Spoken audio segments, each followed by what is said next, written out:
Hi. Alrighty, cool. So Mondays are focused on techniques, and just like for a little bit of a refresher, techniques are sort of physical processes that we don't necessarily have to understand, unlike philosophies, which take a little bit of sort of like mental alignment and understanding to generate the epiphany and the consequence. Techniques are physical things that if we follow the instructions, they will help induce a meditative experience. And so for that reason, techniques, I think, are more significant in a certain way than philosophies, because they pull us there. And so one technique that's really, really helpful and also wonderfully simple is just the rhythm in which we are breathing.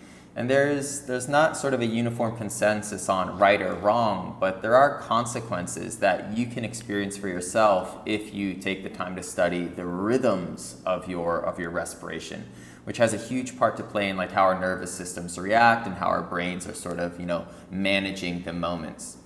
And so this rhythm, the philosophical term is called Spanda, but in general, the rule is if you breathe more slowly and more deeply, and you want to take that to the extreme, and that's what we're going to do today. If you breathe more slowly, your sense of presence will increase and your sense of self will increase. And in that, this sort of metaphorical direction of your practice will be improved. And that direction is inside. You want to think that meditation is about going inside. At a certain point, right, our body can't go into our bodies, so it's up to the mind and consciousness and attention and focus to move inwardly. And so that's sort of this transition from flesh to spirit, the second we decide to look into ourselves. And so the philosophical term is Spanda. The technique is very simple. You just want to breathe slowly. Essentially what we are doing is we are attempting to enter a flow state with the very natural process of breathing, which creates this unique sort of condition within our bodies, because the breath is automatic, but it is also sort of autonomous. We can take over. The yogis call this state, once you enter the flow state with respiration, mythical, the time within time, or the great time. In the sort of metaphor, the analogy is the Lord Shiva, Lord of yoga, master of breath, master of mind, master of consciousness. He would enter mythical, he would enter the time within time through his perfect technique, and in that sort of spontaneously meditate for 10,000 years. He just opened his eyes because he was in such a flow state that, century upon century had already passed. And so just a little bit about flow state. Mihaly Csikszentmihalyi, he's sort of like the psychologist that sort of opened up this concept of flow state, made it clear that there are some prerequisites that are necessary to establish a flow state. And so it's helpful for us to know that, so that we hit these checkpoints. We hit these checkpoints in relationship to our breathing today. And so the first is there has to be a clearly defined goal. And so what is the goal today? It is literally to breathe as slowly as you possibly can. And we're going to break that up into 3 sections. You're going to try to inhale as slowly as you can, and then exhale normally. Then you're going to try to exhale as slowly as you can and inhale normally, because as you really start to slow down the breaths, the CO2 builds and you can feel like you're suffocating even though you're inhaling or exhaling, because it's taking so long. And then at the end, once you have sort of like this muscle memory of how slowly you can breathe in and out, you're going to combine the two and find like this perfect middle ground. And this should be just a wonderfully slow and patient breath. And so the first checkpoint is a clearly defined goal. The second checkpoint is you need feedback to inform you whether you're achieving the goal or you're not achieving the goal. And the feedback we've been discussing is very intuitive. When you breathe in, there is a sense of wakefulness. And the yogis call that Shakti. That's your sympathetic nervous system firing. So as you slow down that inhale, you should feel sort of like this sun rising in your nervous system, this delayed but steady wakefulness increasing. If you can feel that, that's a good thing. And then as you exhale, it is shanti, it is peace. As you take that long exhale, there's this sense of plummeting into tranquility. And so you just want to sort of build upon that. If you're not feeling that, or you're not feeling the increase of that power or that peace, then it's informing you that you should probably breathe a bit more slowly or pay a little bit more attention. And then the third checkpoint is agency. And so with breathing, it's helpful because it's an autonomic, or it's an automatic process. We all know how to breathe, so there shouldn't be any confusion on your capacity to breathe. So that's sort of unnecessary to go over. And so that's it. We're just gonna spend about 7 minutes inhaling slowly, 7 minutes exhaling slowly, and then put it together. You want to feel as you breathe in this really stark sense of wakefulness, and as you breathe out, a really powerful sense of calm. And the increased length of your breaths in and out should give you more time to savor those, truly beautiful and enticing sensations. Cool. Alrighty, everyone. Happy to see you. So technique, very simple, slow breaths. We'll get into the philosophy that sort of correlates with this technique on Wednesday. Happy to see everybody. All right, tall spine. Eyes closed, wrists rests on knees. Straighten your arms completely. Spread your fingers very, very wide and feel the webbing between your fingers start to sting. So that's a lot, right? You're stretching your fingers so much that they start to sting. And now bring a random finger to each thumb. The skin of the hand should be buzzing a little bit. Tuck your chin in slightly, decompress the base of the skull.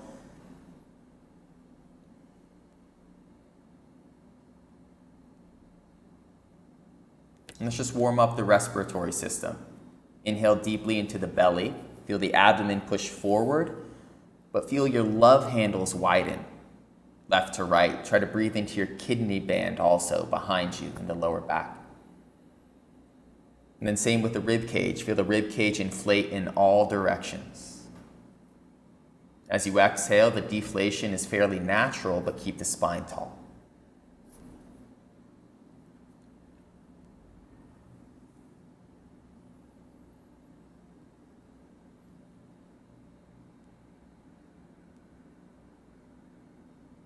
And so there are some overlapping rhythms going on here. There's a gross rhythm, a surface rhythm, and an internal rhythm. And so the gross rhythm is just how long your inhale takes and how long your exhale takes. And that comes with the inflation and deflation of your body. And so hone in onto that.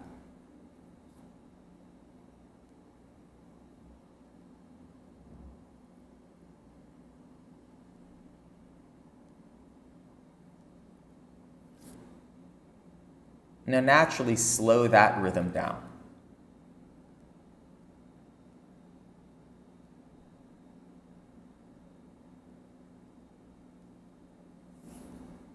And that should immediately create a sensory change in the body and a psychological change in the mind. Maybe you can't put words to it, but the change is obvious.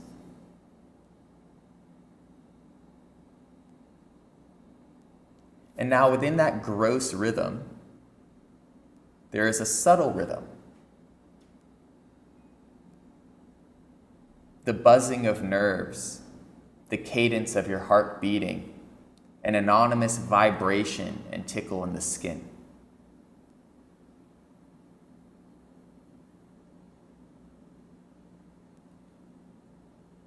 And so very similar to music, a score is broken into a meter, 4 counts. But in those 4 counts, there is a world of different rhythms and notes and melodies. And so I want you to try to feel both of these rhythms overlapping.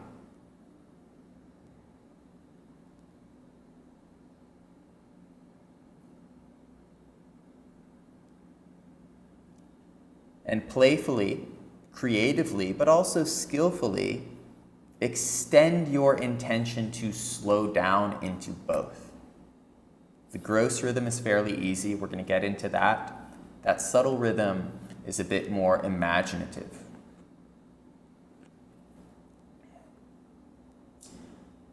Okay. For the next 6 minutes, we're just going to work with the inhale. As you breathe in, I want you to purse your lips like you're drinking through a straw and inhale as slowly as you possibly can.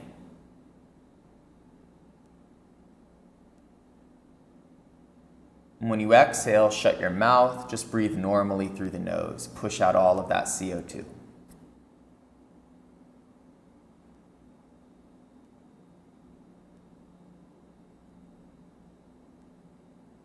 So the goal is to breathe slowly. The feedback is a gradually dawning sense of wakefulness and alertness.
Take one more inhale through these pursed lips. This is called Kaki Pranayam, crow's breath. And then attempt to breathe just as slowly through the nose. A tip is let the air come in through the nostrils a lot more slowly than you would expect.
Now let's focus on the exhale. Inhale regularly. And notice how fast your breath in feels in comparison to the way you were just breathing. As you exhale, exhale through the nose as slowly as you possibly can. Keep the spine tall. Prevent any wilting in the torso as you exhale.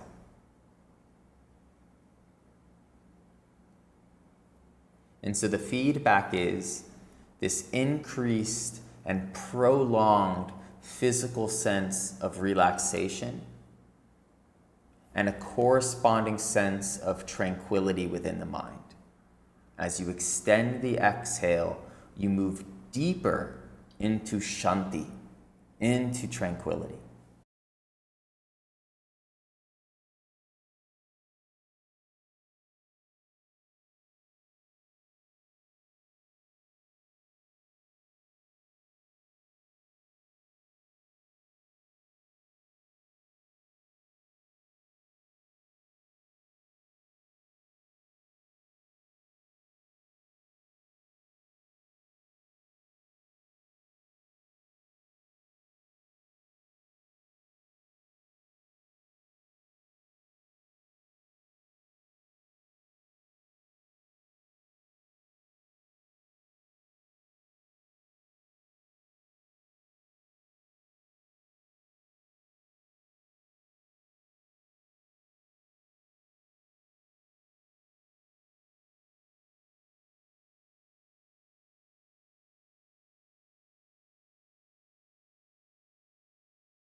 Slow down the exhale by allowing it to become more passive. Think about smoke, for whatever reason, seeping through the cracks underneath a door. It just sort of makes its way without the loss of energy. As you exhale, just imagine your breath, right, smoking out the nostrils, making its way without any direct effort on your end.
Okay, now find a happy middle ground. Inhale as slowly as you can, exhale as slowly as you can.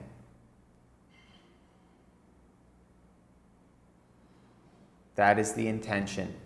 The feedback is, as you breathe in, you should feel this calming, but at the same time, awakening and exhilarating sense of presence. And that's your sympathetic nervous system firing up and oxygen replenishing tissues and cells.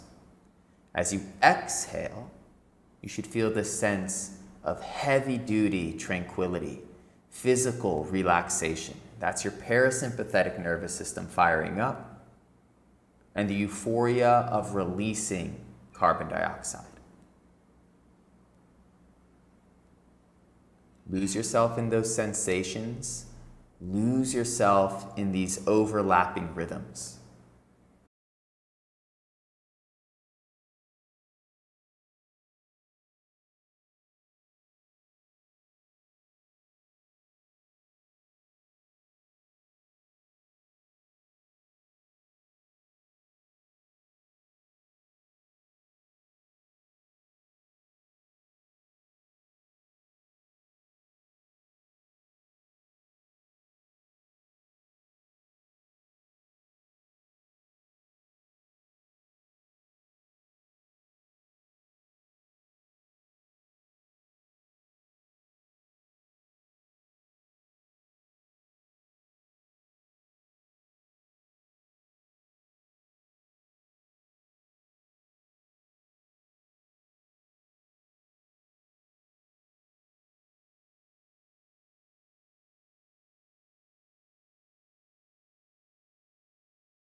In any path, that's a very general statement, but in any path, there is a moment when the next step forward becomes difficult.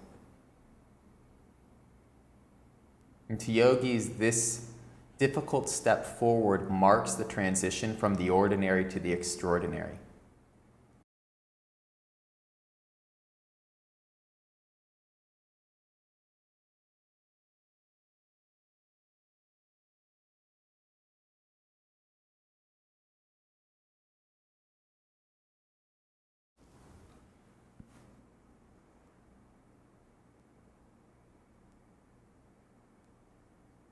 So, slow down your breath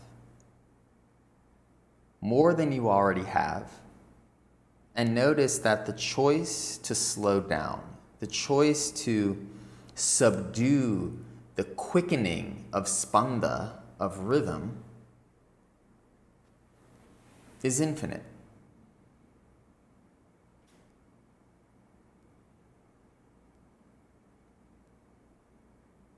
And with that courageous step forward into slowing down, there is a surge in Shakti, in the willpower and alertness derived from the sympathetic nervous system. You can feel that in your body.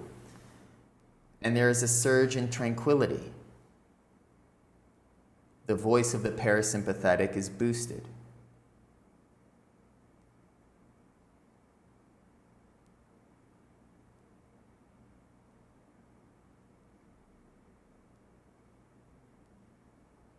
Now bring your hands to heart center. Externalize the mind, listen to the world around you, and sense these overlapping rhythms. The gross rhythm of the breath in and the breath out, the subtle rhythm of the vibratory nature of the body. Blood flowing, nerves pulsing, heart beating.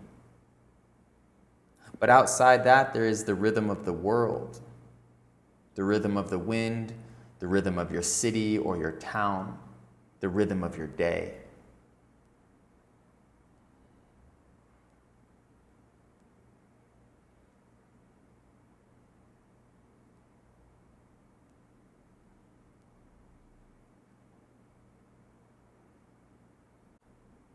Lift your thumb knuckles to third eye center.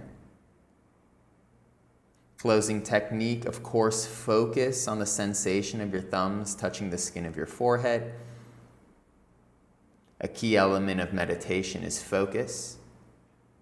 Focus wipes out the theory of self. It wipes out the burden that comes along with that self-contemplation. And in that, for a moment, within focus, we are liberated from the grief of our own existential existence.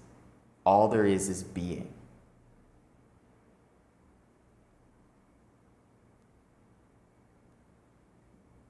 All techniques, focus included, are designed within meditation to build intimacy with the innermost self. So the question is, who is observing the sensation of my thumbs touching the skin of my forehead? What is observing that sensation? The answer to that question is self. And when we position ourselves within this self, there is a miraculous sense of understanding, a capacity to perceive harmony.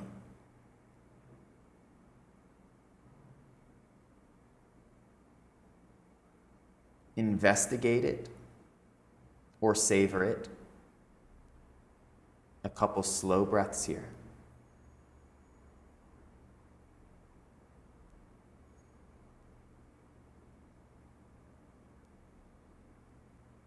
Release your wrists to your knees, random finger touches each thumb.